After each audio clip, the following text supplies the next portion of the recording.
Greetings everyone. My name is Tahira Mohamed.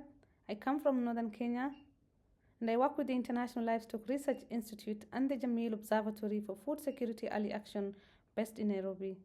The presentation I'm giving today is a combination of my PhD research, which was under Pastoralism, Uncertainty and Resilience program, but also my postdoctoral research under Supporting Pastoralism and Agriculture in Recurrent and Protracted Crises.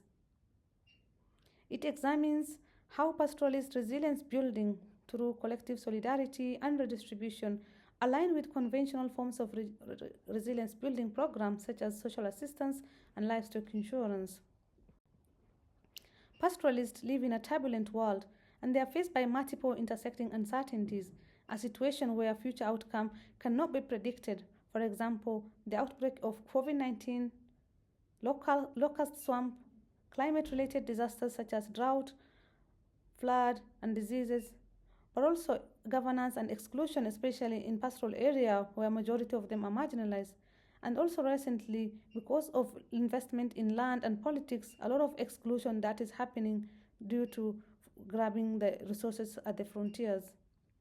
And then another significant challenges that faces this area is the livestock narrative, which globally drive how extensive livestock, especially which is predominant in the dryland of Horn of Africa, is seen as contributing to climate change, and investment in that sector is very much low compared to other livelihood and agriculture development sector.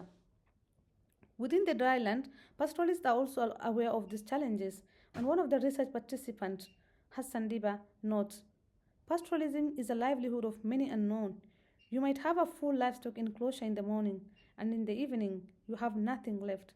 It is like a game where you do not know if you will win or lose. Within this context, there are multiple solutions. On the one hand, pastoralists have their own mechanism of responding and making their livelihood reliable despite the challenges that they live with. Number one, for instance, they move their animals through different seasonal pasture patterns. They also diversify their animals and their economies, including also planting feeds and forages for dry season. They also manage their animals through controlling disease.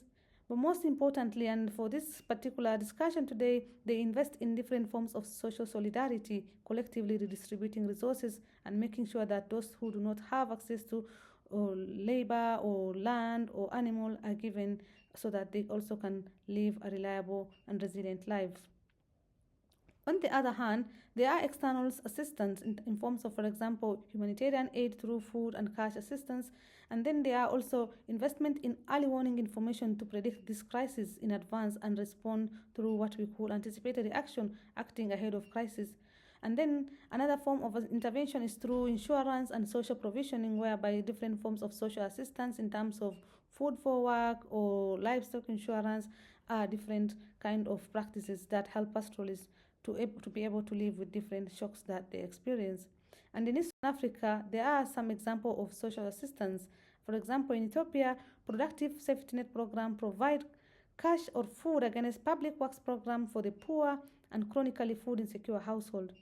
While in Uganda, the Northern Uganda Social Action Fund, NUSAF, a largest public work program support community infrastructure and help household through asset transfer. In Kenya, especially in the dryland counties, the Hunger Safety Net Program, HSNP, provides unconditional cash transfer of about $27 to vulnerable households across 8 pastoralist counties every other 2 months. While the index-based livestock insurance, IPLI, linked to protecting livestock assets, is grounded on statistical analysis and modeling of vegetation index. It is a form of state-private sector-led intervention that protects livestock against the drought. And ILRI, the International Livestock Research Institute, is one of the partners in enrolling the index-based livestock insurance program. In addition to this, Kenya also have different forms of social assistance, including the National Safety Net Program, which is cash assistance for the persons above 70 years old, and then cash assistance for the persons with severe disabilities, and cash transfer for the orphans and vulnerable children. So this is on the one hand different forms of social assistance that exist in this region. Then what exists for the pastoralists in terms of social assistance?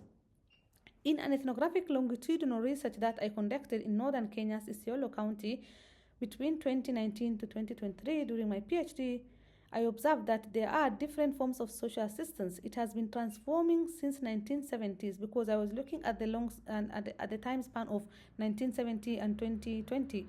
So these forms of social assistance have been transforming, some of them modifying, some of them adapting to new institutions. So in summary, I concluded about 5 forms of assistance, and number 1 is normative redistribution.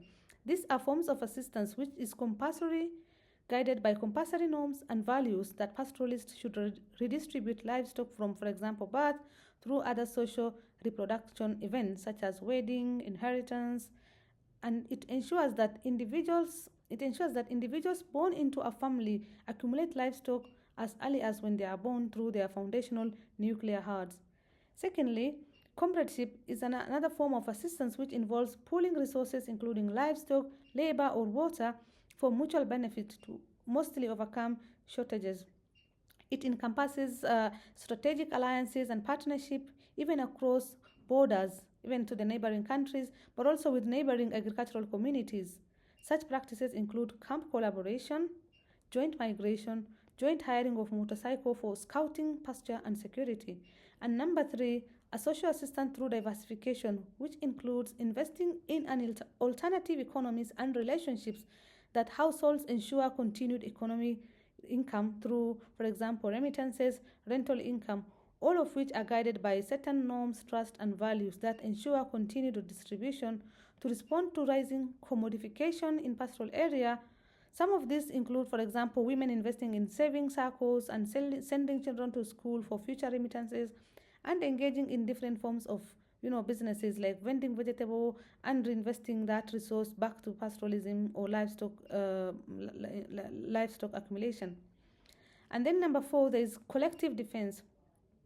Since pastoralist areas are predominantly insecure due to, for example, resource competition and constrained mobility because of investment in large infrastructure and also competition over limited resources, there is prominent livestock raiding and ethnic-based conflict, and these people must invest in different relationships, and for this they invest in resources and personnel as a form of preventive defense against any such shock and crisis. So this ensures that whenever a crisis comes, there are systems in place to respond to this without necessarily waiting for assistance from external aid. And then finally, there is this thing called institutionalized support. Pastoralists have over a long time interacted with diverse institutions, including states, NGO through development program, but also religion, such as, for example, Islam. In turn, these institutions modify the traditional forms of social assistance. For instance, in northern Kenya, there is wealth tax according to Islamic religion, which is called zakat, and all the herd owners who have a certain number of threshold should give certain number of animals, and this is given annually. In addition, because of interacting with state-based, for example, or NGO-based village saving and loaning initiative, pastoralists have regrouped themselves into different livelihood group, young people's group, women group, and they do savings, and this saving is redistributed through different forms of assistance, including during wedding, during burial, and all this kind of redistribution make livelihood very much reliable and resilient. And then now I'll show you how are these forms of redistribution organized. In this study, I categorized these examples into 4 aspects. Number 1 is redistribution that happen during life cycle event, and then number 2 are the redistribution that happen temporary. But for example, someone would loan you their animal. This is an example called dabare, and here dabare means someone loans you the animals. You can keep all the male produce, but you return the female produce to the owner whenever he requires. And then there is amesa, which is transferring milk animal. This milk animal you can use as long as the animal is lactating, and once it is done, you return to the owner. And then there is permanent gifts, or this is for example, clan-based redistribution and the wealth tax that I mentioned earlier. And more significantly is labor assistance, because in pastoral production, for the livelihood to be resilient and reliable and for the people to manage the crisis, they should move the animal, they should diversify the economy, and this can only happen through different forms of relationships, labor sharing, pooling camp, pooling resources, so that this labor drives different forms of managing animals. So it is central to her social assistance, and it is often not visible in the conventional forms of social protection that I was talking about. So then, what is the disconnect between the social assistance from community perspective and the social provisioning through livestock insurance and cash transfers? Number one, looking at this table, there are like around 6 domains, and I talk about, like, for example, what are the approaches?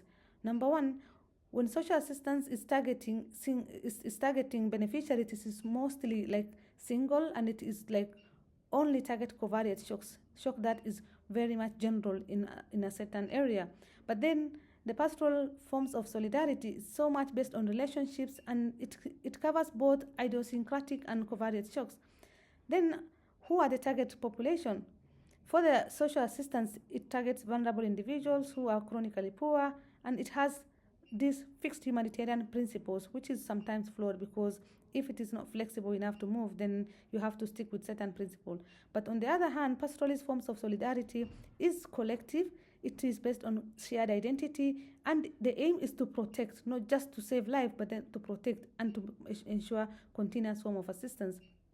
And then finally, what are the limitations? For example, for the social assistance, the conventional social assistance, it is often expensive to sustain. For example, what if the donor pull out from this, let's say, social protection, hunger safety net program? So it is the own government to continue. Will the government be able to sustain? And if it is, for example, grant, and the grant most of the time comes with, like loans and things like that, it comes with debt burden, so sustaining it is very expensive. On the other hand, these forms of solidarity is easy to sustain because it's been evolving, it's been there, and it's also investing in relationships, so that when you miss today, tomorrow you will be supported. And this ensures that people survive an eco resources that is redistributed in the dryland.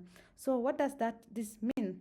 In summary, I leave you with 3 things. Number one, the reliance on social solidarity networks allow for more agile and timely response both to covariate and idiosyncratic pressure. But I need to note here that also these forms of assistance is limited because it's so much differentiated. You have to belong to certain network, certain clan, certain neighborhood for you to benefit from this. Secondly, such practices remain unrecognized and sometimes undermined by mainstream social provisioning.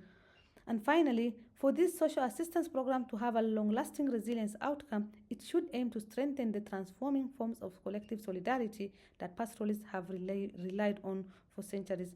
Thank you so much for your time.